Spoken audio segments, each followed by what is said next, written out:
రసగుల్లా అంటే ఇష్టం లేని వాళ్ళు అసలు ఎవ్వరు ఉండరు నాకు తెలిసి. సో ఇంట్లోనే స్వీట్ షాప్ స్టైల్లో మనం ఇంట్లో చేసేసుకోవచ్చు. చాలా ఈజీగా చేసుకోవచ్చు అండ్ చాలా బాగా సోక్ అవుతాయండి. మనం చేసుకునే దాన్ని బట్టి ఏదైనా వస్తుందన్నమాట. సో ఎలాగో చూపించేస్తాను. ఇక్కడ నేను ఒక నిమ్మకాయ తీసుకుంటున్నాను, పెద్ద సైజు నిమ్మకాయ. రసం పిండేసుకొని వడకట్టేసుకొని కొంచెం వాటర్ కలిపి పక్కన పెట్టుకోండి. తర్వాత 1 లీటర్ పాలు తీసుకుని బాయిల్ చేసుకుని పొంగొచ్చిన తర్వాత అప్పుడు ఆ నిమ్మరసం యాడ్ చేసి ఒక 5 మినిట్స్ పాటు బాయిల్ చేస్తే విరిగిపోయి పాలు సెపరేట్ అయిపోయిన తర్వాత ఒక కాటన్ క్లాత్లో వేసి బాగా పిండేసి తర్వాత నార్మల్ వాటర్ పోసి ఆ పన్నీర్ని కొంచెం క్లీన్ చేసుకుంటే పులుపు అనేది పోతుంది అనమాట.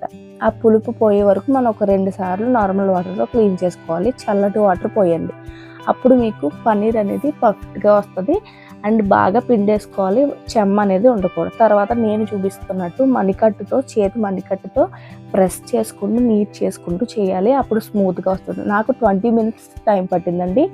అప్పుడు స్మూత్గా బాల్స్ అనేవి వస్తాయి. అలా చిన్న చిన్న బాల్స్ కింద చేసుకోవాలి. తర్వాత ఇక్కడ నేను కప్పున్నర పంచదార తీసుకుంటున్నాను. 3 కప్పులు వాటర్ పోస్తున్నాను. కరెక్ట్గా లీటర్ పాలు సరిపోతాయి. అండ్ అందులో ఒక 3 యాలకులు వేసుకుని షుగర్ అంతా మెల్ట్ అయ్యి బాయిల్ అయితే సరిపోద్ది. అప్పుడు ఒక్కొక్క బాల్ వేసుకొని హై ఫ్లేమ్లో పెట్టి మాత్రమే బాయిల్ చేయాలి. వేడివేడిగా మరుగుతూ ఉండాలన్నమాట. అప్పుడు మనకి ఉబ్బుతాయండి. అవి బాగా పెద్ద పెద్దగా అవుతాయి బాల్స్. మొత్తం అన్నీ వేసేసి మూత పెట్టేసి ఒక 15 మినిట్స్ పాటు బాగా మరగనివ్వండి. ఆవిరికి బాగా పెద్ద పెద్దగా అవుతాయి. ఆ తర్వాత మళ్ళీ ఇంకొక 10 మినిట్స్ పాటు చేస్తే ఇంకా బాగా అవుతాయి. అప్పుడు స్టవ్ ఆఫ్ చేసి చల్లారనిచ్చి ఒక 6 అవర్స్ పాటు అలా ఉంచేస్తే అలా పెద్దగా అవుతుంది. నచ్చితే కనుక సబ్స్క్రైబ్ చేసుకోండి, లైక్ చేయండి, షేర్ చేయండి.